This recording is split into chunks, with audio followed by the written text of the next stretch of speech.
Per chi vive in pianura la neve è neve, punto e basta. Tutt'al più è una scocciatura o una piacevole parentesi.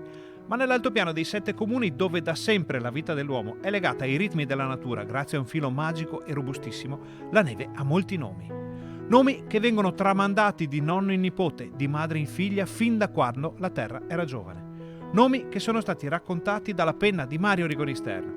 E così la coltre bianca che è scesa in questo inizio di aprile sui paesi e sulle contrade di questo smeraldino angolo di Veneto va sotto il nome di Cuxnea, ovvero la neve del cuculo. Si chiama in questo modo perché viene giù quando i cuculi hanno già iniziato a cantare e fin dall'antichità, in tutto il Veneto, il canto del cuco va a braccetto con il risveglio della natura dopo il lungo inverno. È una neve destinata a una vita breve che imbianca i prati già verdi sui quali fioriscono i crocchi. Il primo sole la scioglierà in una miriade di rigagnoli che andranno a capitombolo nelle viscere dell'altopiano e tanti saluti. E se nevicherà di nuovo? Niente paura, i cimbri avevano un nome anche per la neve di maggio che cade sulle groppe delle vacche già al pascolo. Ma ogni poesia ha la sua stagione e ogni stagione ha il suo canto d'uccelli. Ora è il turno del cuculo, araldo della primavera e della neve d'aprile.